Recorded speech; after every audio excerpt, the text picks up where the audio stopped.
Magandang araw po mga kababayan. Welcome po sa Pinilangan at may pagsasaluhan po natin ngayon ay ginataang supo. Southeast Asian style. Maanghang po. Meron po tayong manggat bagoong. Tatakam na ako sa recipe po ng ginataang supo. Pakifollow na lang po sa mukbang, pakifast forward na lang po. Naway safe po ang lahat. Ayan po mga kabayan, napakasaya ko po. Nakabili po ko ng sariwang supo. Ang lalaki. Gagatawa po natin. Style po natin ay ginataan na Southeast Asian style. Diba? Maanghang. Ito po pinagalo-halong recipe. Isa po muna tayong gusto ko po sa bawang mag-golden brown. Pinaghalo-halong recipe po ng Southeast Asian. Filipino syempre. Konting touch of Thai at iba pa po.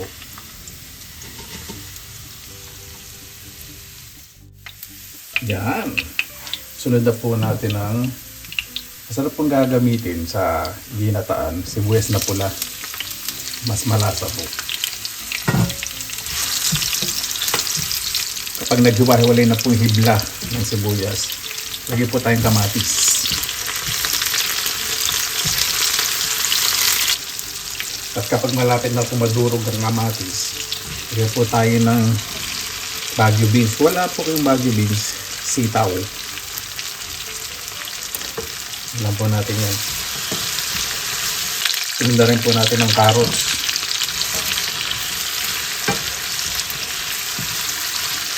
Lagyan po tayo ng konting asin para mag-release po ng liquid ng carrots sa ating Baguio beans para mas mabilis po yung pagluluto.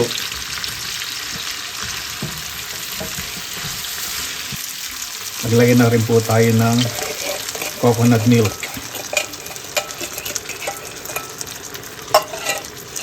Medium high heat lang po . Hindi ko po ito tatakpan kasi gusto ko po maglangis yung gata. Tinakpan po kasi ninyo, hindi po siya masyado maglalangis.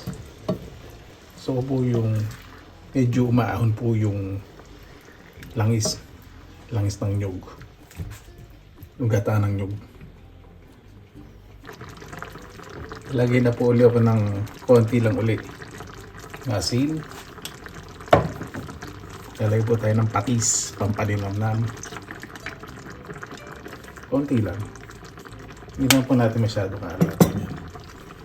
Lagay po tayo ng oyster sauce. Pampalinamnam din. Lagay tayo ng paminta. Lagay po ko ng konting betsin. Kasi oyster sauce po, may MSG na po yun. Lagyan po natin yan. Lagyan na po tayong sili.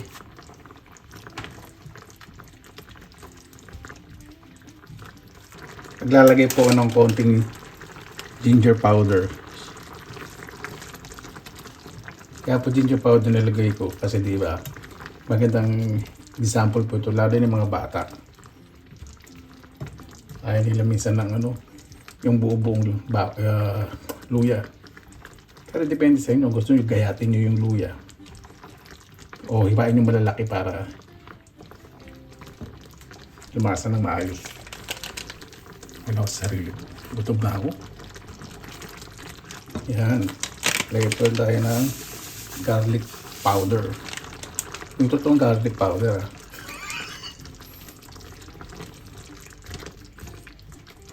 Napakabango. Binaksan ko po bintana. Nakakatawa. Pag mga bata uwi po sa bahay. Sabi po, ang sarap pakinggan. Ako po narinig po nito. Lagyan na po natin ang supo. Hindi ko po tinatanggal itong balbas ng supo. Kasi nagbibigay din po yan ng flavor. Na-research ko po. Siyempre sa iba para pleasant kainin. Diba? Tatanggalin. Kasi nagbibigay din yan ng appeal sa natural look. presentation. Eklabo. Ano ba eklabo? Pinag-comment kasi, kuya walang eklabo yung ano mo, presentation.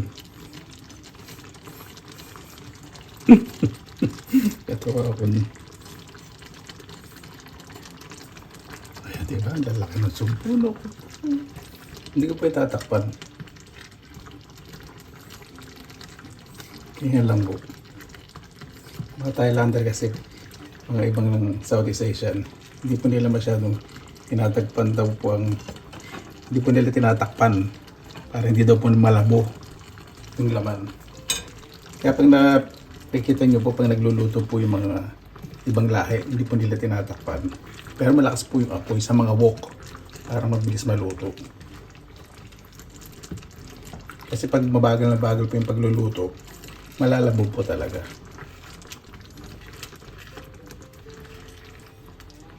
Pakabango.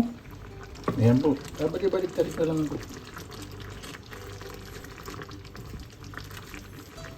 Marami po talaga style ng pagluluto ng paggata. Sabog po natin pagtawanan yung ibang lahi pag kumakain po ng halimbawa bunga ng ipil-ipil. Kasi ano po sa kanila yun. Sanayan po nila o ibang mga damo o parang damo sa atin o ibang mga natural o wild herbs and vegetables o po natin pagtawanan. Ano naman ito? Sarap ng ulo nito. Nagutom na ako, dalawa. At lagyan po natin ng spring onion. Damihan po natin. Lagyan din po ng konti lang. Coriander.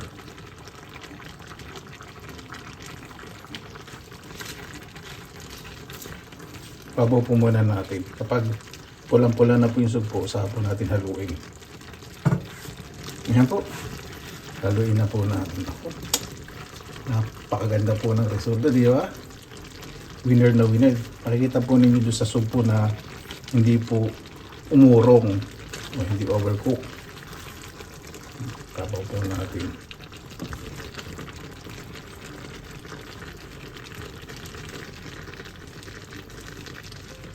Kung mga kabayan, hindi ko po overcook yung spring onion saka yung coriander.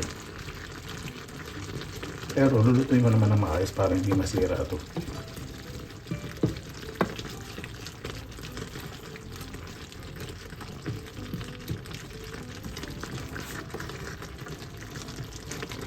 Yan, ready na po.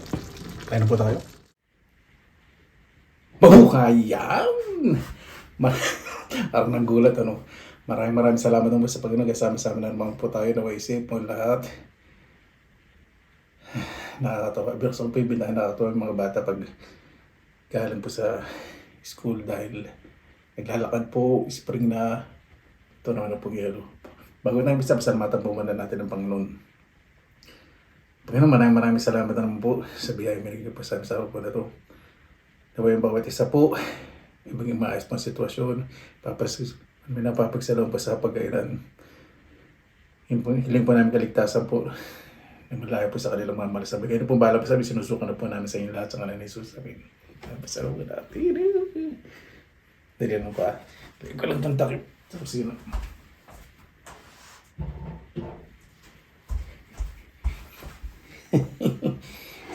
Excited na ako. Minsan po may nabibili ng mga yung alimang ng dagat na aligyan ako. Kaya bihira po dumating.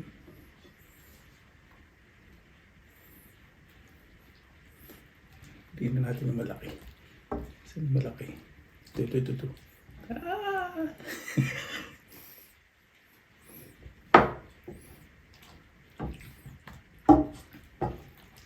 Taas na rin po nagtataasan na rin po yung mga ibang bilihin po rito.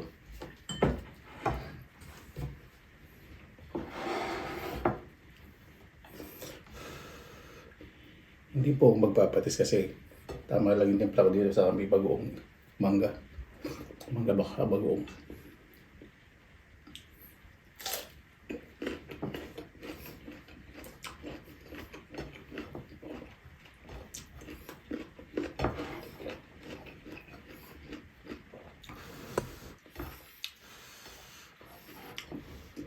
May hindi pa nanin.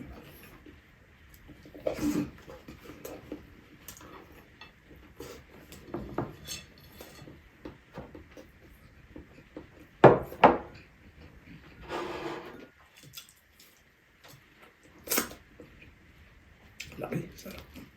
Yun.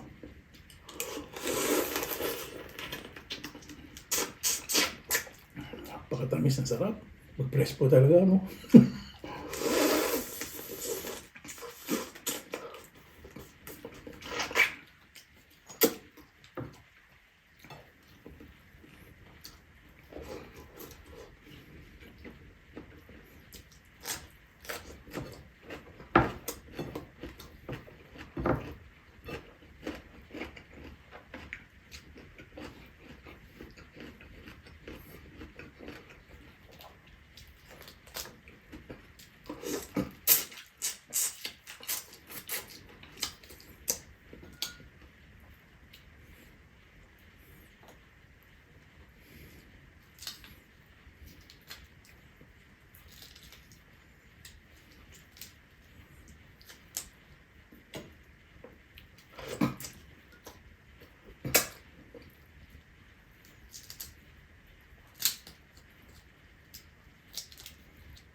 Ito meron pa naman eh. Sayang.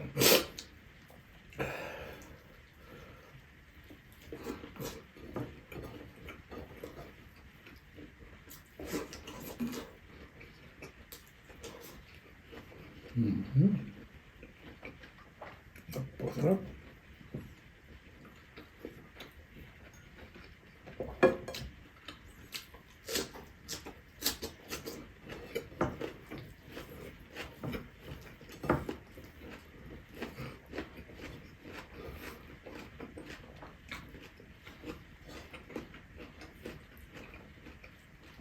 Ito paling giant, ang laki.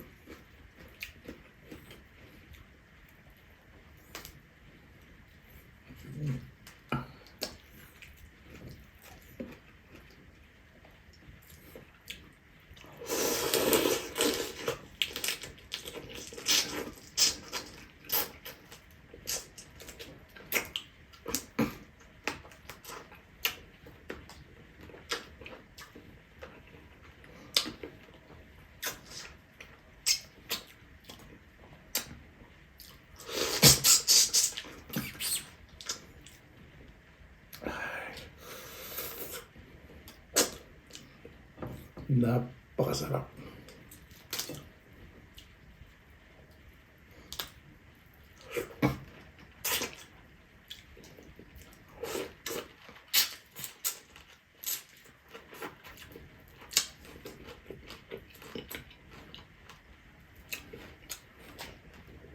Basta't kaya kong nguyain, mahal kasi.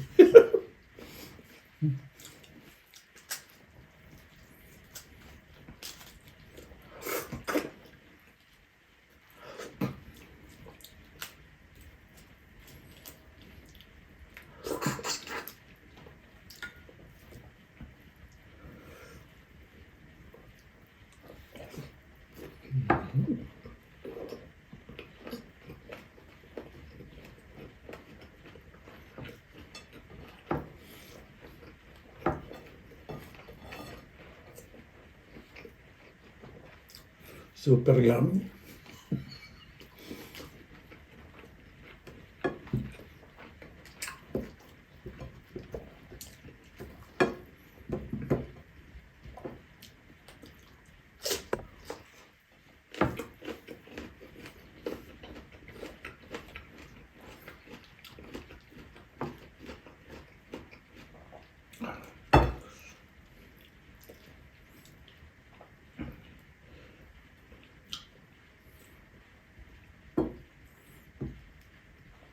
Ito, ang laki. Ang laki nito. Puti, may nakikita akong ito. Sana sa Asian shop may makita akong talaga. May sabi may talaga akong tinday. Mabenta din po.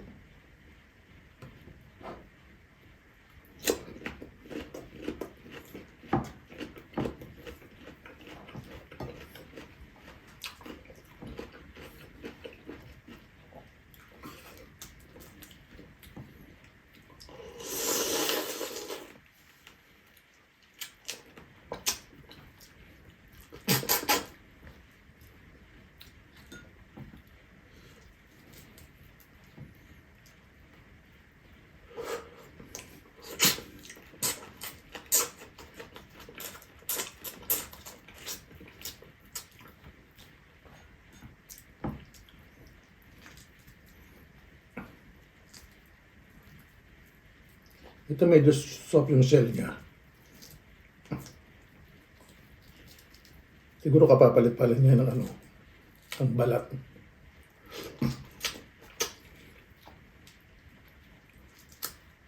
Bagong Thai Asian shop nga pala. May tinda rin silang mga soft shell crab.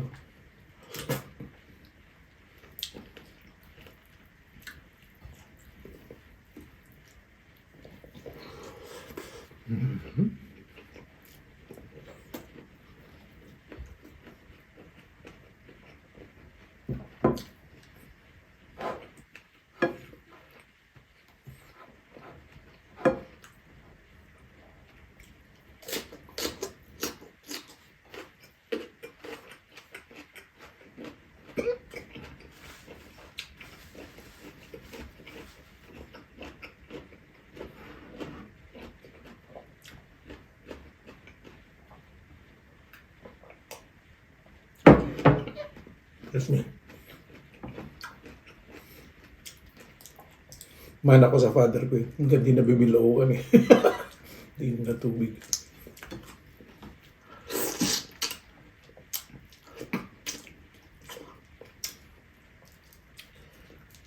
Ayun pa sa Bulacan. Malayo pong sugpo. Bangus, tilapia yun. Bangus mo kahit anong panahon. Marami po namin. Sa Bulacan. Sa lugar po namin yung ginagawa yung airport. Malaking airport po.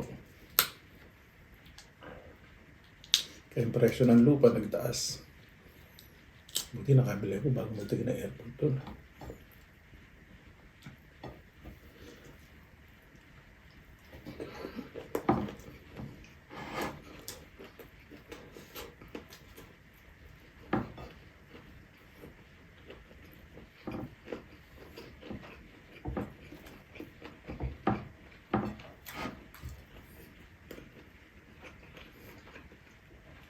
Tama lang ang anghang niya.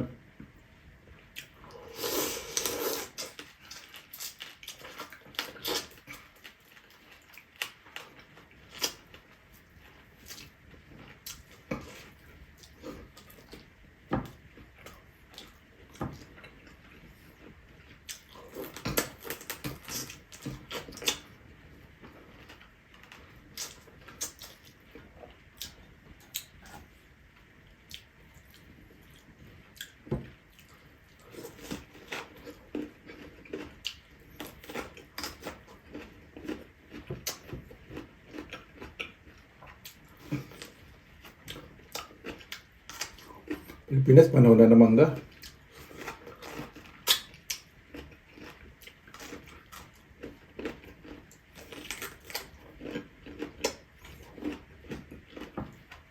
Ang laki.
Dito may lobster pong tindahan, napakamahal. Kaya hindi po na binibenta, kaya hindi na po nagtitinda yung mga tindahan.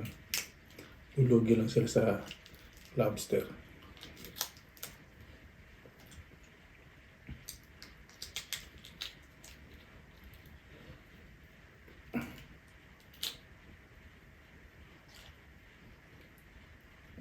Ewan na rin yung mga bata. Tatakbuhan. Nakakatawa. Pag summer talaga, narinig mo na yung boses ng mga tao.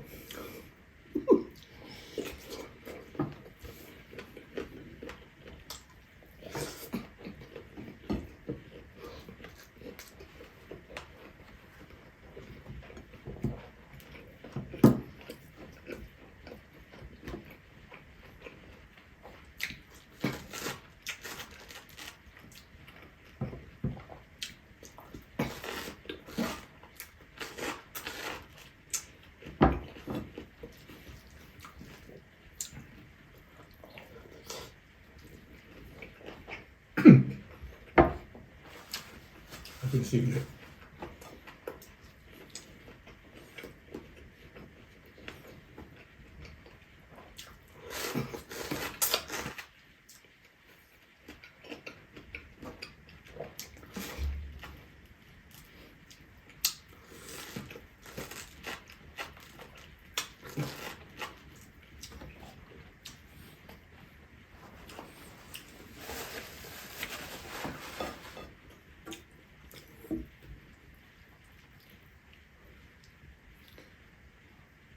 Ano po ito? 700 grams.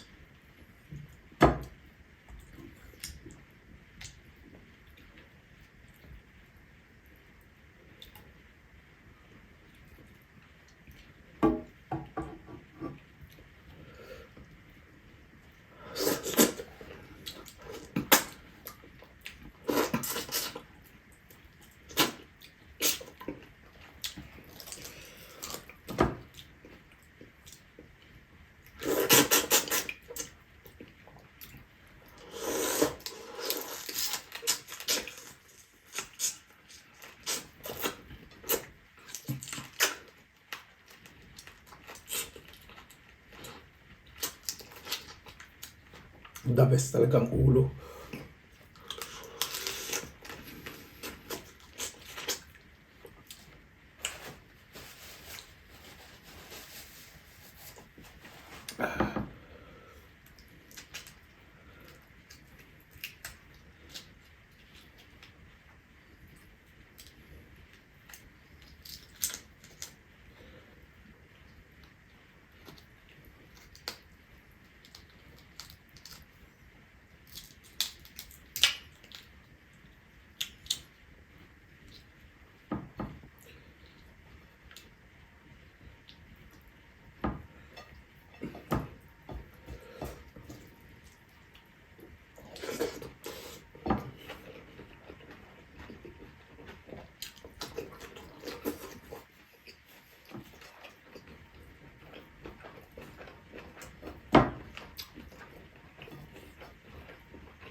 Excuse me po sa miss ko.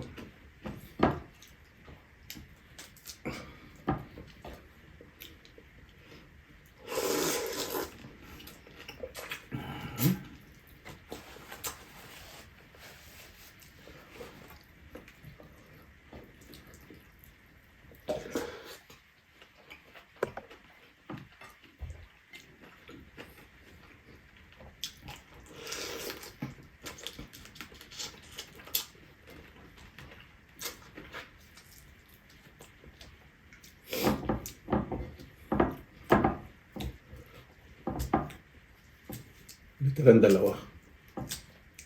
Para mamaya yan.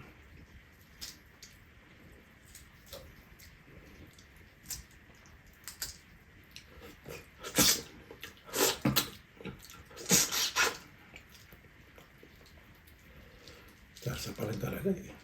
Ito medyo malambot yung shell. Pwede kainin kaya lang sumasalalak doon sa ngipin.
Dahil lang po wala akong papel.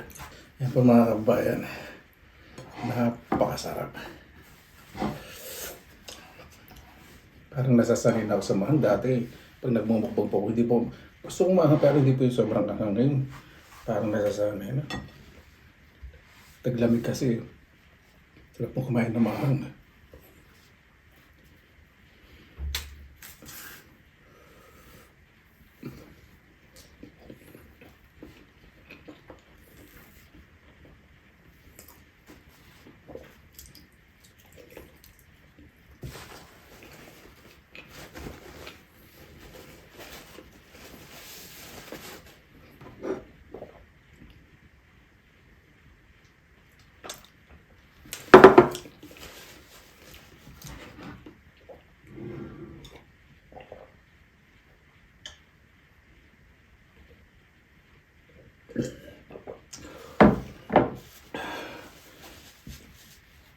Excuse me. Paano po, bakit tayo magtabas? Pasalamatan po muna natin ang Panginoon.